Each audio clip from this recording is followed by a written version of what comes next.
Aksionet e fundit për futjen nën kontroll të institucioneve të struktura paralele në institucionet e Kosovës dhe gjithashtu situata sigurisë në komunat veriore të Kosovës në kohën kur Kosova përsëri ka marrë kritika për shkak të mos shtensionimit të situatës, do të diskutojmë në studio me zëvendës ministrin e pushtetit lokal Arber Vokrin. Atëherë Arber, mbrëma dhe mirë se ke ardhur.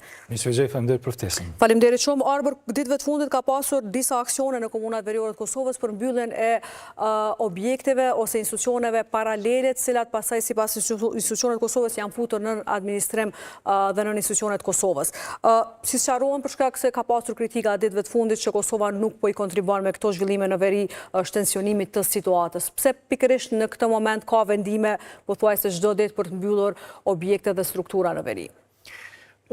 Siç është e njohur për gjithë publikun, për dekada në veri ka mbretëruar një gjendje të themi butësisht jo normale, ku atje kanë vepruar struktura ilegale, individ të fuqishëm por jashtë ligjit, të cilët do të thotë kanë ushtruar presion ndaj qytetarëve të asaj pjese dhe kanë sfiduar autoritetin e shtetit të Kosovës.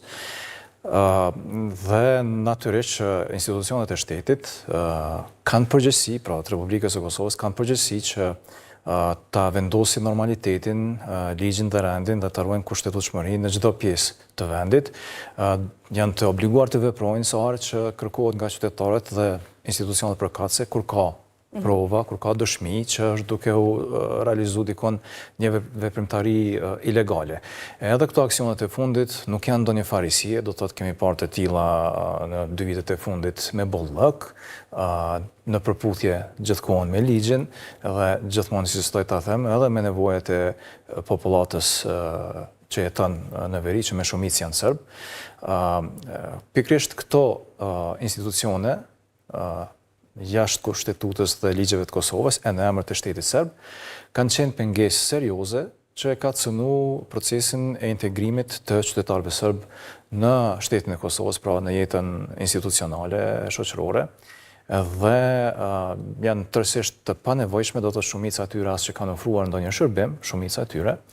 Në të njëjtën kohë, ne jemi për kujdes që qytetarët serb të mos i lëmë pa shërbime, pra nëse është mbyllur një strukturë ilegale ose paralele shtetit serb atje, është zëvendësuar me institucionin e asaj natyre të shtetit. Pra janë zëvendësuar të gjitha ato të cilat janë mbyllur së fundi?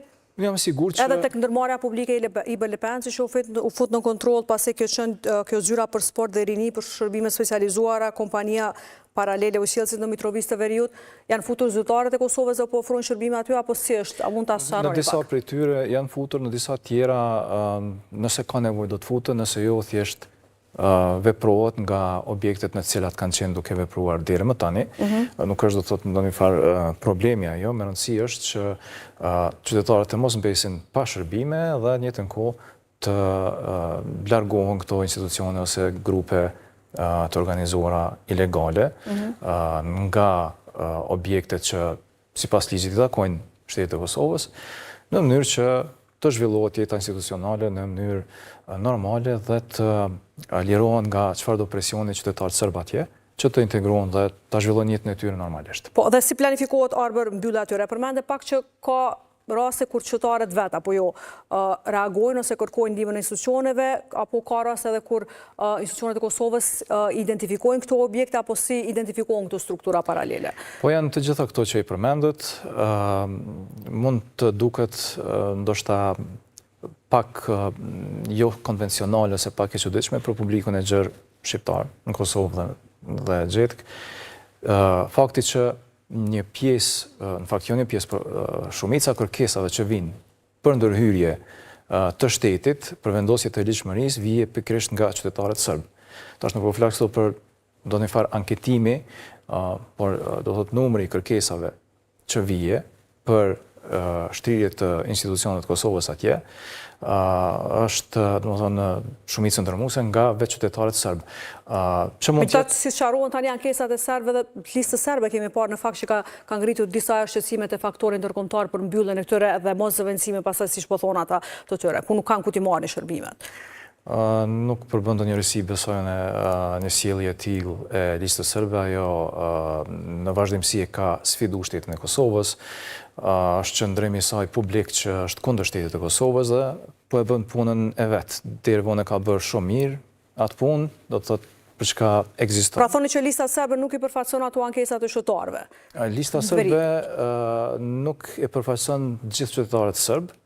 Dhe ka pas momente kur është dëshmuar që nuk e përfaqëson as shumicën e qytetarëve serb. Votat që i kanë marrë zgjedhjet e përgjithshme, një pjesë shumë e madhe tyre kanë ardhur nga Serbia, e një pjesë që janë dhënë nga qytetarët të cilët jetojnë brenda Kosovës, janë marrë kështu nën presione për futjen listat zeza të shtetit sërb, ose ndërprerje të beneficioneve si pensionet ose ndihmat sociale, ose edhe pagat që janë dhënë përmes sistemit paralel.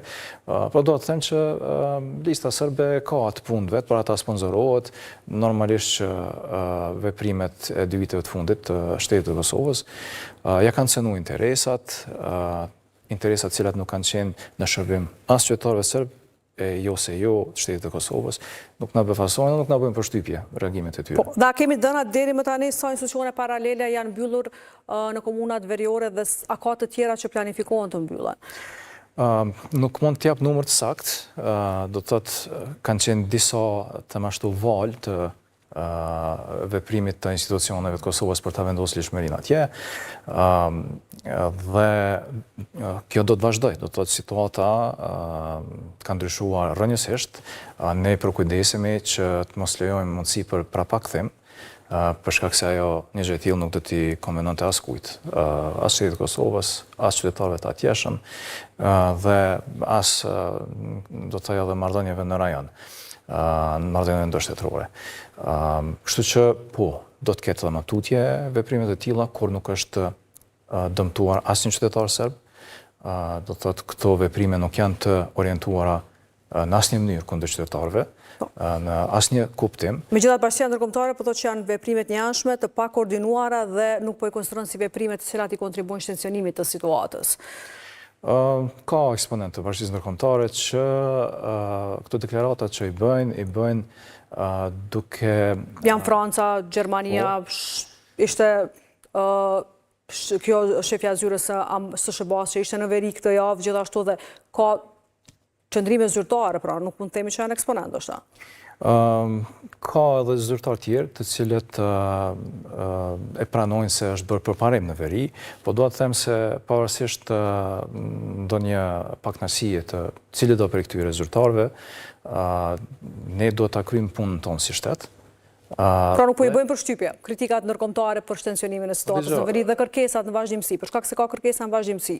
Ne, kjo nuk shon ndonjë tensionim, jo vetëm, po nuk di kush po sheh përveç listës serbe, ndoshta ndërkombëtarëve, ndoshta ndonjë zyrtar ndërkombëtar, ndoshta disa prej tyre që ka tensionim për shkak se vendoset ligji atje dhe shtrihen shërbimet e shtetit të Kosovës për qytetarët serb. Nuk do të thotë nuk ka arrestime arbitrare, nuk ka ndonjë dhunë që ushtrohet, dhe ka përshpejtim të procesit të integrimit të qytetarëve serb. Një prej treguesve të kësaj mund të jetë edhe fakti që për më pak se një vit janë regjistruar 300 biznese të reja, do të thotë nga qytetarët serb të veriut në sistemin e Kosovës, dhe ankesat që mund të vinë qoftë nga lista sërbe, qoftë nga eksponentë që janë të lidhur edhe me veprime kriminale deri terroriste, nuk do të na bëjmë përshtypje. Sa i përket shqetësimeve eventuale të Bashkisë Ndërkombëtare, unë mendoj se ato do duhet të përcjelleshin edhe me ndonjë arsyetim ose argumentim. Pra, përderisa s'ka as rezistencë nga qytetarët serb. Pra kemi pa atje nuk ka pasur rezistencë gjatë mbylljes së këtyre objekteve apo jo? Për shkak se policia gjatë gjithë kohës ka shoshruar zyrtarët në vende caktuara, nuk ka pasur rezistencë nga ana e banorëve.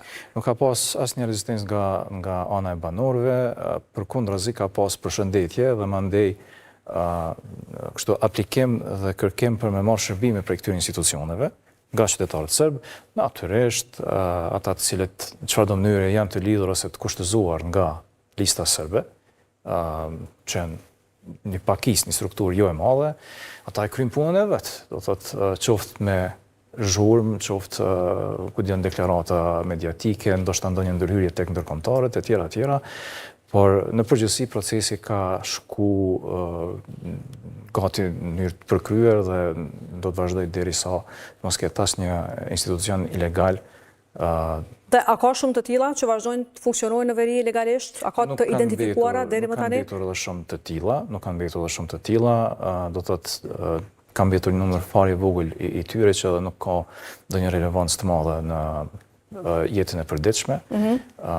Dhe mos harrojmë diçka, aksionet të tilla nuk janë zhvilluar vetëm në veri, ndonse Spikama është në pjesën veriore të vendit, ka pas edhe gjithandej Kosovës, do të thotë ku janë mbyll struktura paralele, përfshi edhe të ashtu quajtura komuna, edhe në pjesën tjetër të Kosovës, edhe kur po them pjesën tjetër, jo vetëm në komunat me shumicë serbe, po në komuna tjera, pra territori që i takon komunave shqiptare. Po, dhe aktualisht mbyllja e këtyre strukturave tani mund të themi rapër që shqiptarët janë duke marrë të gjitha shërbimet në këto strukturat paralele që i kanë marrë deri më tani nga institucionet e Kosovës, apo ka ndonjë shërbim i cili aktualisht nuk ju ofrohet, apo çfarë?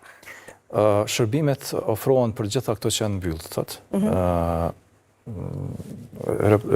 Qeveria e Republikës së Kosovës është kujdes që të mos ngelin pa shërbime. Mund të ketë probleme të një natyre tjetër. Për shembull ka shumë qytetarë serb që unë them edhe pa fajin e tyre kanë mbetë të paregjistruar si shtetas të Kosovës dhe normal që mandej kjo bëhet një farë pengesë shtesë për me marrë shërbime. Kjo nuk ka... E keni fjalën për shkak se nuk kanë qenë pjesë e regjistrimit apo jo? Kanë qenë pjesë e regjistrimit. Janë shumica përgjithësisht ose pjesa më e madhe e komunave veriore. Tani apo i bie që nuk mund t'i marrin shërbimet në institucionet publike të Kosovës të gjithë ata serbë të cilët nuk kanë qenë pjesë e regjistrimit të popullsisë apo çfarë? Ka shërbime të caktuara të cilat është më vështirë me marrë. Ne gjithmonë kemi bërë përpjekje, dhe prapë vazhdojmë të bëjmë përpjekje që të sigurojmë rrugë ligjore që këta qytetarët prapë të mos mbesin pa shërbime. Dhe ndihmë 10 raste që kemi gjetë zgjidhje institucionale edhe për këta qytetarë. Po, në cilat raste për shembull ora për deri më tani nuk mund t'i marrin shërbimet ose të paktën keni tentuar t'u lehtësoni që t'i marrin ato shërbime? Po, ndoshta më i ndjeshmi, më i rëndësishmi, do të ishte procesi i aplikimit për punë në institucionet të Kosovës. Dihet që kërkesa formale, pra vlen tash nuk ka të në ligj diçka që vlen veç për qytetarët e një etnie dhe nuk vlen për etnin tjetër. E kemi parasysh që kërkohet të ketë këtë shkollim ose këtë nivel shkollimit. Edhe shumë prej tyre, prej qytetarëve serb, shkollimin e kanë kryer në sistemin e Serbisë, dhe për shkak të procesit negociator që nuk ka përfunduar, për shkak të parimit të reciprocitetit, derisa shteti serb refuzon me njohë dokumentet e Kosovës, atëherë bie që edhe shteti i Kosovës ta ketë ndonse jo krejt me vullnetin e vet, pa çështje ndaj atyre që kanë diplomat të shtetit serb, dhe siç e përmenda më herët, edhe në raste të këtilla kemi gjetë rrugë institucionale që mos ta pengojnë pra procesin e integrimit të qytetarëve serb. Po, çfarë rrugë institucionale? Mund të na sqaroni pak? Si është arritur? Është më shumë çështje e marrëveshjes mes institucioneve. Do të thotë... E që është e bazuar në ligj kjo? Është në shumicën e rasteve e bazuar në ligj, ka dhe hapësira të mbështetshme në kuadrin ligjor, që mund të shërbejmë në raste të caktuara për me lehtësu jetën e qytetarëve serb. Po, dhe për këta qytetarë serb të cilët nuk kanë qenë pjesë e regjistrimit, a mund tani të marrin edhe shërbime nga komunat veriore atje, apo çka po ndodh? Ka edhe këtu pengesa tani për marrjen e shërbimeve? Gjitha shërbimet që mund të merren për qytetarët e regjistruar mirën, do të thotë që janë shtetas të Republikës së Kosovës. Ndërsa për të tjerët mandej varet prej rastit në rast. Nëse vlerësohet për shembull që një familje ka nevojë për ndihmë sociale, ose çfarë do lloj ndihme në kuptimin monetar ose në lehtësime tjera financiare, e di që do një prej komunave të veriut, do të administratave komunale të tanishme, e kanë gjetë një antar tjetër të asaj familje dhe ja kanë lehtësu, ja kanë mundësu atij përmes tij me përfitu edhe familja.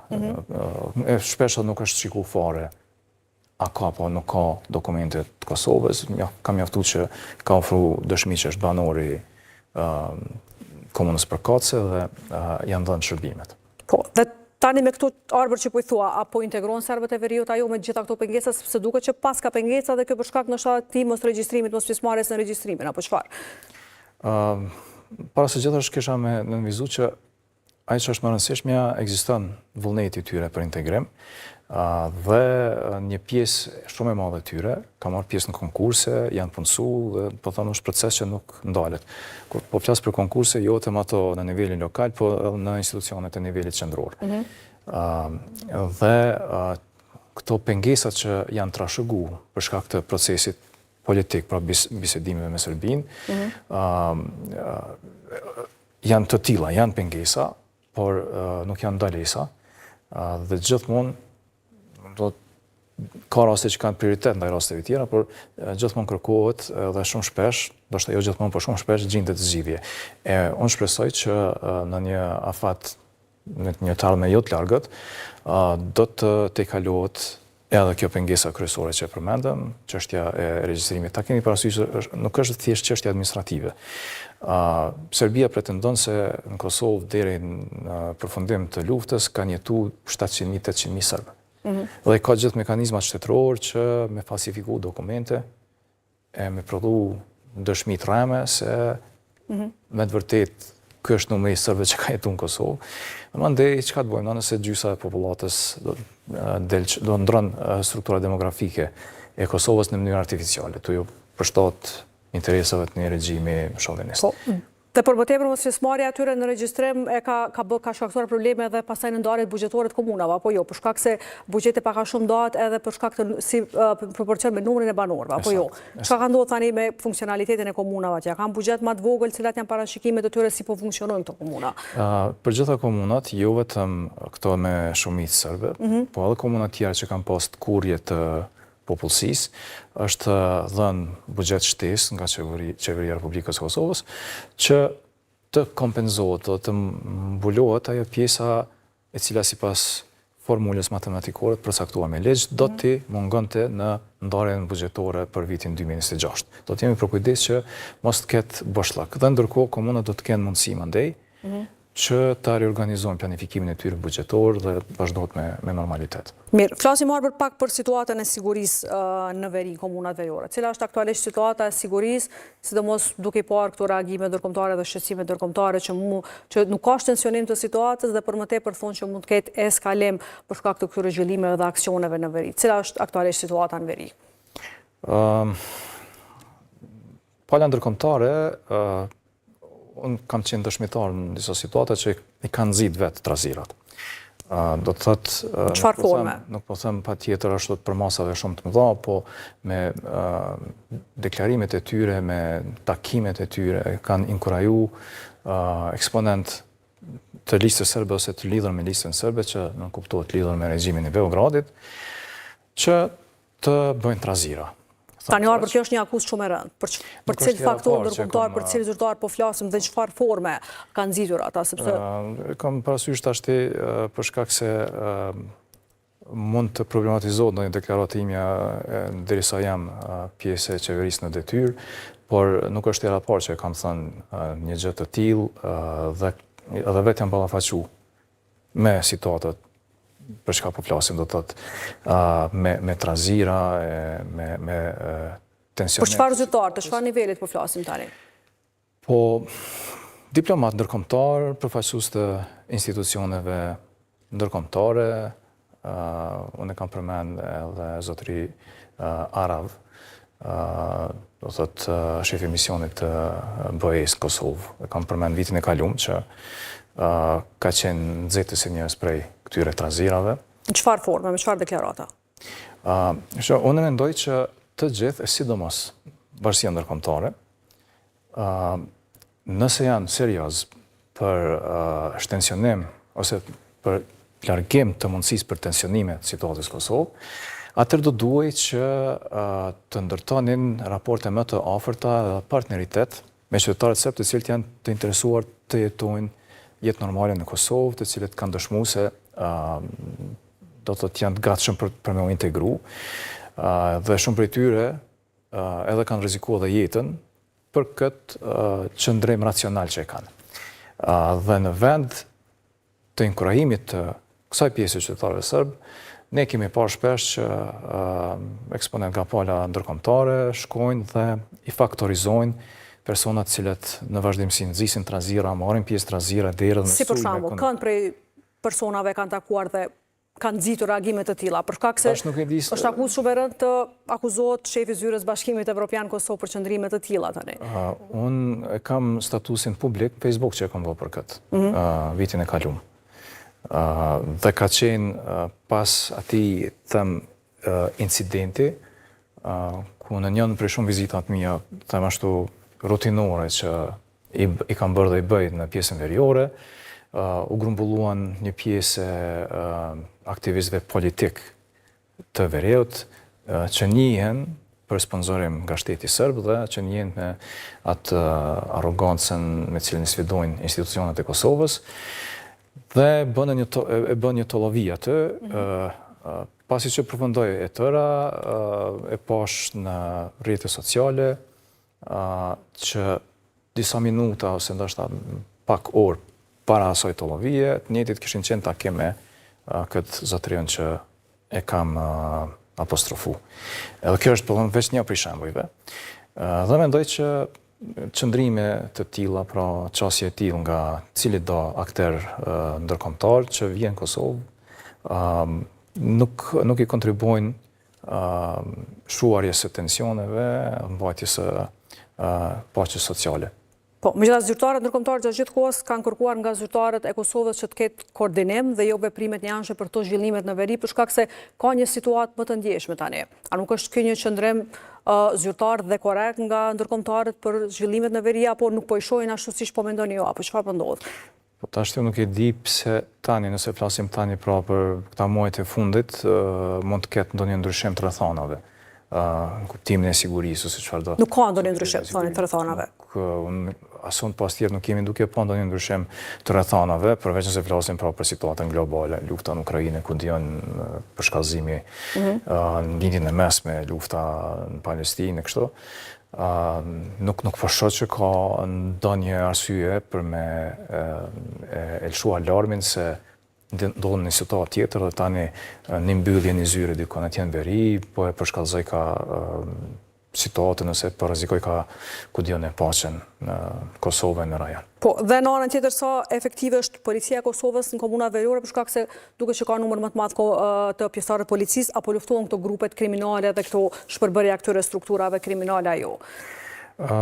Policia e Kosovës ka kryer punë të shkëlqyeshme gjatë gjithë kohës dhe mund të them përsëri, pra nuk është hera e parë që deklaroj diçka të tillë, se është treguar shumë e përmbajtur në veprimet e saj, gjithsesi gjithmonë legjitime dhe të domosdoshme, pra ka pasur situata kur kemi bërë kërkesa, pra dhon, që me vepru kundër këtij ose atij grupi, e kjo ka ardhur për shkak të kërkesave që i kanë bërë drejt nesh, përfshi edhe mu, veç qytetarët serb. Kanë pas do të thotë kërcënime, kanë pas sulme, kanosje kështu me radhë. A nuk duhet ishte policia dhe prokuroria më shumë e pavarur në këtë pjesë për të reaguar dhe adresuar këto kërcënimet dhe sulmet ajo? Në çdo shtet që e ka përforcuar normalitetin e vet, pra që funksionon kushte normale, brenda dhe jashtë, atëherë natyrisht që këto duhet të ishin kretë ndara, mirë po e dim pra çfarë ka qenë situata në veri dhe gjithë aktorët që kanë qenë të përfshirë është dashur të koordinu. Pra edhe nivelli politik, edhe me policinë, edhe me aktorë tjerë relevant, jo vetëm sigurisë. Kështu që po duhet të thonë që bashkëpunimi ka qenë i shkëlqyshëm, policia është treguar përmbajtur, për profesionale. E përmbajtur apo i bie që nuk ka kryer ndoshta arrestime sa duhet për të arrestuar edhe këta persona që qëndrojnë prapa këtyre sulmeve, incidenteve që i kemi parë në veri, kryesisht kërcënime, sulme ndaj pronave, pastaj kjo shpërbërja strukturave paralele dhe grupet kriminale. A është dashur të jetë më ashpër për shkak se nuk është që kemi parë arrestime të mëdha atje? Tani, a do duhet ishte më ashpër, mendoj që ashpërsia nuk është diçka që e lehtëson situatën, a do duhet kishte më shumë arrestime, pra po thonë është vlerësimi i shumë institucioneve jo të minjerit, por unë e them kështu me siguri dhe bazuar në përvojën time, policia nuk e ka zbatu se cilën kërkesë që ka ardhur prej komunitetit serb atje, kur është kërku që me ndërmarrë masa ndaj këtij grupi ose atij. Nuk ka ndërmarrë veprime, thoni? Ka ndërmarrë shumë veprime, po them jo gjithmonë kur është kërku, për shkak se me siguri ka pas instruksione që mos po duket që po teprohet. Në brenda ditës më marr çdo ditë. Megjithatë tani kjo po i bën që nuk e ka zbatuar si duhet ligjin, apo jo? Mendoj që ligjin e ka zbatu si duhet, ajo tash nuk mund me konë gjykim kështu subjektiv, është goxha relative, por fakti që nuk ka pas trazira, pas sulmit Banjskës nuk ka pas mo sulme pasaj vendose eksplozivit atë në kanalin e Iber Lepencit, dhe nuk ka pas ankesa nga qytetarë sërbë, përjashtimisht, po thonë këta aktivistët politik që paguën për atë punë, tregon që policia ka kry punën mirë, ka pas taktin e vetë, ka ditë kur çka me ndërhy, dhe kjo do vazhdoj. Dhe kohëve të fundit e veri gjithashtu ka pasur disa ankesa dhe disa raportime që ka ngacmime seksuale të gratë atje në veri Kosovës dhe që qytetarët nuk po mund t'i adresojnë ose nuk po ndihen të lirë t'i adresojnë këto çështje te policia e Kosovës, këto kërcime. Sa qëndrojnë? A ka rritje të këtyre ngacmimeve seksuale në komunat veriore dhe nuk ka një reagim policisë apo çfarë po ndodh?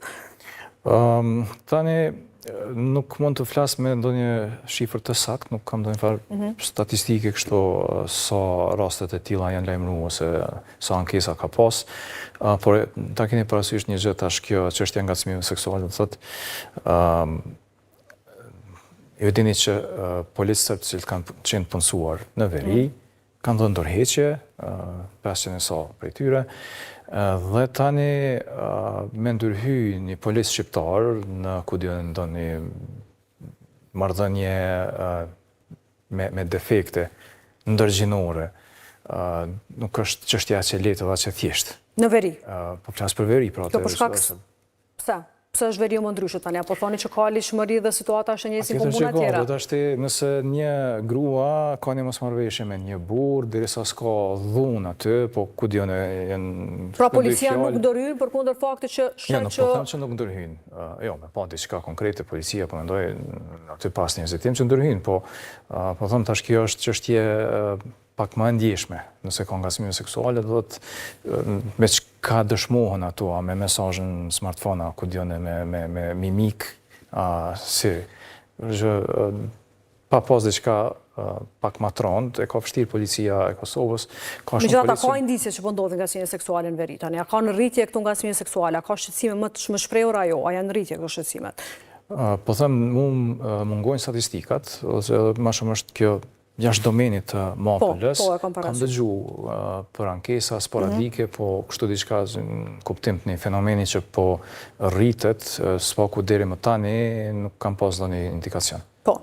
Mirë, Arber, flasim pak krejt në fund edhe për një përplasje që e keni pasur me Asociacionin e Komunave të Kosovës, ka pasur ankesa për fondet e grantit të performancës, po thonë që për shkak të një neglizhencë dhe një mos komunikimit mirëfillt mes komunave dhe MAPL-s rrezikojnë të humbin diku rreth 15 milionë euro. Çka ka ndodhur, cili është qarimi? Nuk është vetëm një përplasje, kam frikë se është vazhdimësi e përplasjeve mes qeverisë e Republikës e Kosovës, sidomos MAPL-s, ministrisë tonë, në një anë dhe Asociacionin të Komunave të Kosovës në anën tjetër, dhe krijohet përshtypja që AKK-ja pretendon me pas më shumë autoritet edhe fuqi ekzekutive se sa qeveria. Tash, në rastin konkret, pra për grantin e performancës, si që më pase mund të ndini, është një grant që fondi cilit mbushet nga qeveria e Kosovës dhe nga donator ndërkombëtar, Këshilli i Evropës, dhe SIDA Suedis, dhe po ashtu zyra për zhvillim ndërkombëtar e Shtetit të Zvicrës, më herët ka qenë edhe Norvegjia përfshime. Dhe qëllimi i cili në mas madhe është realizu ka qenë që në vazhdimsi të rritet fondi nga ana e qeverisë, pra buxheti për grantin e performancës, dhe pashtu në vazhdimsi të zvoglohet nevoja për buxhet nga pala ndërkombëtare. Dhe kjo me çfarë arsyetimi, sepse pse është keq merren fonde nga ndërkombëtarë, nga bashkia ndërkombëtare? Nuk është keq, po them, diçka tjetër tash nevoja, diçka tjetër arsye që mund t'jap cila do palë atë. Dëshira jonë është që thjesht mos ketë nevojë patjetër me ardhur prej jashtit për komuna ndihmë për do të thotë mos zbatu ky granti performancës. Da ka të bëjë me këtë 15 milionëshin pikërisht apo çfarë problemi? Tash te ky 15 milionëshi, vazhdimsi kemi qenë në mbesim të interesuar që me bashkëpunu me palën ndërkombëtare dhe te granti rallës kërkesa ka qenë fillimisht na është thënë pra që nuk kemi qasje tek fondet e IPA-s për shkak të këtyre mosmarrëveshjeve me Këshillin e Evropës, Bashkimin Evropian, më falni, Komisionin Evropian dhe Bashkimin Evropian. Dhe ndërkohë është leju qasja.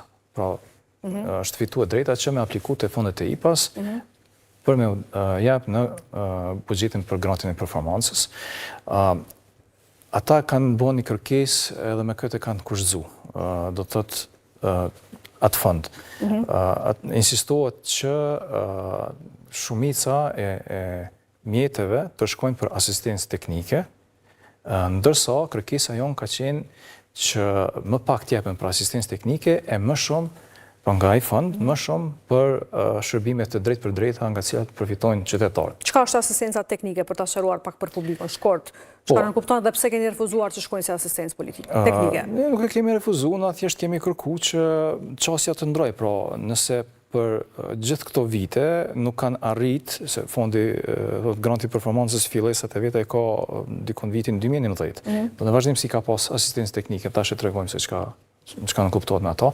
Qëllimi i cilës ka qenë pra që me u bë të afta institucionet e Kosovës, edhe komunat, edhe MAPL-ja, që me shku tutje vetë, pa nevojë për asistencë të mëtejme teknike, e cila nënkupton trajnime për stafin, ndihmë në gjenerim të dokumenteve, të koncept dokumenteve, ndihmë në formulimin e ligjeve, akteve në ligjore tjera, më shumë është një farë edukimi për institucionet. Që po them është bërë që 3-14 vjetë deri tash. A ka një vlerësim që nuk nevojitet më asistencë teknike, pra ka një vlerësim? Komiteti drejtues i grantit performancës, ku bëjnë pjesë edhe BE-ja, edhe palët e përfshira, edhe komunat, edhe MAPL-ja, edhe donator tjerë, e ka pas një plan të tranzicionit. Përgjatë ati plani është parapa që me përfundu nevoja për asistencë teknike. Edhe është konstatu prej po këtij komiteti, pra edhe me pjesëmarrje të BE-s, që është realizu 100%. Nuk ka më nevojë për atë asistencën teknike. Dhe tani për njëherë BE-ja përfaqësuesi i tyre thotë që prej asaj shume, dikon 12 milion, 7 të shkojnë për asistencë teknike, me vazhdu me këto punëtorit, workshopet, pra që shpesh e kanë pasur një farë ekstravagancë ashtu në për hotele, në për kudion e udhëtime. Vazhdohet me ato e më pak, pra 5 milion, të jepen për projekte konkrete për cilave përfitojnë qytetarët. Ndërtim shkollës, ndërtim rrugës, kudione, pastrimi terreneve, hapësira gjelë. Dhe tani, cili është koordinimi ose vendimi? Ku do shkohen?